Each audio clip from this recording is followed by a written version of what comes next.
Yo, on se retrouve aujourd'hui dans cette nouvelle vidéo pour faire l'analyse du chapitre 187 de Blue Lock qui est sorti cette semaine. Comme la review précédente, cette review va être séparée en deux parties. La première partie portera donc sur Izagi et son raisonnement pour encore évoluer et découvrir l'esprit du héros. Et la seconde partie se focusera plus sur le déroulé du match et sur ce qu'on peut attendre dans les futurs chapitres. Donc, contrairement à ce que j'avais pu dire dans la review précédente, la remarque de Yukimiya a fortement impacté Izagi car ça le pousse encore à se remettre en question parce que ce dernier veut comprendre pourquoi est-ce qu'il n'arrive pas à s'entendre avec Yukimiya et que celui-ci le repousse à chaque fois qu'il lui propose quelque chose avant même qu'il ait fini de finir son explication. Et c'est là que, grâce aux anciennes paroles de Nagi, il va pouvoir trouver la réponse, mais avant de rentrer plus en détail, je tiens à noter que le narrateur précise bien que Yukimiya est enfoncé dans ses idéaux et qu'il est donc dans l'erreur. Et si on regarde bien dans la suite du chapitre, je pense qu'on a l'explication, car effectivement, on verra ça, Izagi découvre l'esprit du héros, et il arrive à la conclusion que le monde est entouré et tourne autour de multiples héros, où chacun est en fait le héros de sa propre histoire. Du coup, le terrain et le monde doivent être perçus du fait qu'il y ait plusieurs héros et que chacun vit sa propre histoire, et du coup, il faut prendre en compte la vie de chacun et les sentiments de chacun pour pouvoir avancer. Or, je pense que ce que fait Yukimiya, c'est qu'il se considère comme tout seul au milieu du terrain, qu'il c'est le seul héros, les autres, ils s'en fichent, c'est comme s'il n'existait pas.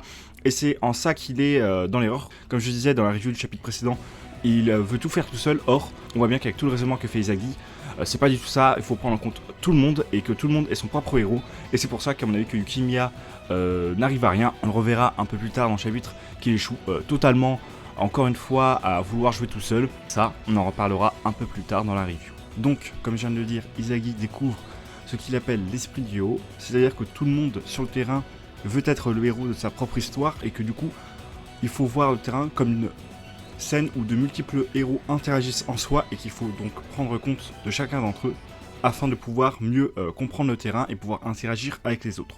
Et c'est de là qu'il se rend compte que son point de vue était trop rationnel vis-à-y de l'analyse du terrain, car en fait, il voyait les choses sans prendre en compte les émotions et les sentiments des gens. Par exemple, si on prend l'exemple de Chris qui met beaucoup de sentiments dans ce match car il veut prouver qu'il est supérieur à Noah, ça pourra notamment impacter ses actions et ses mouvements sur le terrain. Il veut absolument prouver que c'est le meilleur. Mais Izagi ne le prenait pas ça en compte. Il voyait toujours la façon la plus optimale dont les joueurs allaient pouvoir agir, mais ce n'est pas du tout le cas. Si on prend un autre exemple, si on prend l'exemple de Reo, son but c'est ne pas de marquer ou de faire l'action qui mènera forcément au but. Lui, son but c'est de faire briller Nagi, c'est de faire en sorte qu'il devienne le meilleur buteur. Donc ses actions pour lui seront orientées vers le fait d'aller faire de Nagi le meilleur buteur et pas forcément de gagner le match. C'est en ça que la vision de Izagi va pouvoir s'améliorer, parce que tous les joueurs sur le terrain ne veulent pas devenir le meilleur buteur du monde et devenir le héros de toute une nation en étant le meilleur buteur de la nation. Mais plus, par exemple, quand on prend l'exemple de Reo, c'est de faire briller les autres. Et du coup, Izagi va pouvoir tenir compte des sentiments et des feelings de chacun afin de pouvoir mieux les anticiper et de mieux pouvoir, entre guillemets, les manipuler et arriver à ses fins en comprenant ce qu'ils veulent faire. On pourrait même imaginer qu'avec un peu de temps et un peu d'entraînement, si Izagi comprend ou connaît très bien ses adversaires, il pourrait arriver à s'immiscer dans leurs histoires et à leur faire dévier pour ses propres intérêts. Et on pourrait très bien imaginer dans le futur qu'il s'immisce dans l'histoire de quelqu'un pour que cette personne lui fasse la passe en lui faisant croire que ça le rendrait le héros de son terrain, que ça l'arrangerait fortement dans son histoire. Or, ça n'arrangerait qu'Izagi et il viendra entre guillemets perturber leur histoire et il en profiterait pour lui arriver à ses fins et du coup devenir le meilleur buteur comme il le rêve depuis le début du manga. Du coup, on va pouvoir maintenant s'intéresser à la seconde partie du chapitre où le match reprend son cours. Comme je l'ai dit au début du chapitre, Yukimiya, malgré le fait qu'il repique le ballon à l'un de ses coéquipiers, il échoue encore à marquer un but pisse qui se fait prendre le ballon par Reo. Et du coup, pour moi, ça vient tout juste de signer la fin pour Yukimiya, car comme je le disais dans la review précédente, il a piqué le ballon à son coéquipier, tout ça pour le perdre dernière, ce qui n'est tout simplement pas rationnel, pas la meilleure des options. Or, on sait, Noah est quelqu'un de très rationnel, il le dit, il donnera le ballon et il se mettra au service de ceux qui sont le plus rationnels sur le terrain.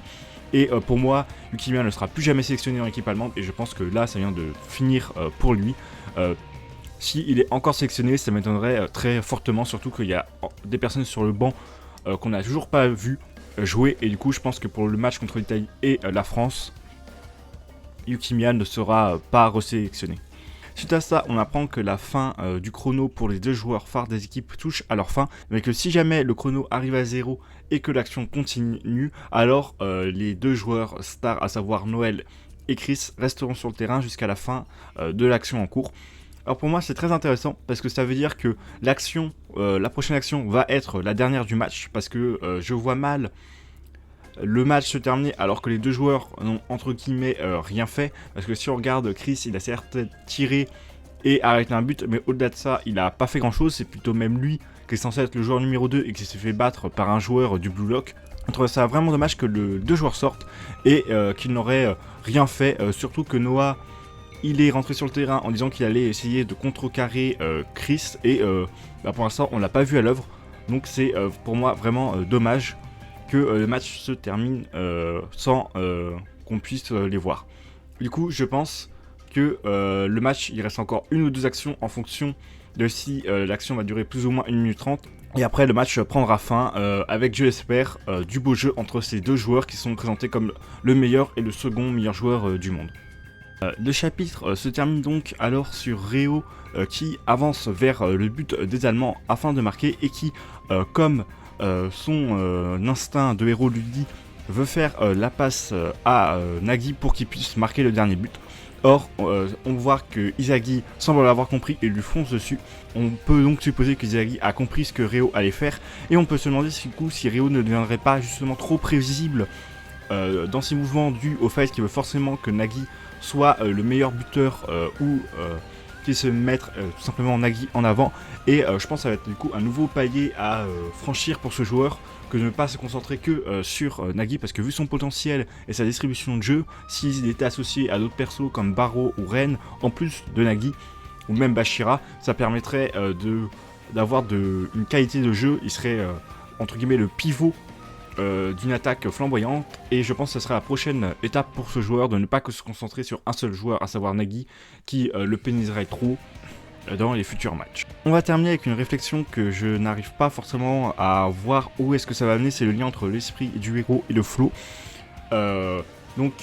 Qui est un état que Izagi veut atteindre, qui permettrait d'avoir une grande concentration. On le voit, Réo, il se sent tout léger, il semble être en pleine capacité de ses mouvements, il arrive à faire ce qu'il veut, mais je vois pas forcément le lien entre l'esprit du héros et ce flow, à part le fait que comme on est ultra concentré sur le fait de devenir le héros de sa propre histoire, ça nous permet d'avoir une grande concentration. Je n'arrive pas à mettre le doigt sur le lien qui permettrait de faire le pont entre ces 2 états. Et j'aimerais savoir ce que vous en pensez en commentaire, donc n'hésitez pas à me le dire. Je me ferai un plaisir de vous lire vos réponses à ce sujet. Voilà qui conclut cette vidéo. J'espère qu'elle vous aura plu. N'hésitez pas à vous abonner pour ne pas manquer les prochaines reviews et les futures vidéos qui vont sortir. Et sur ce, on se dit à la prochaine dans de futures vidéos.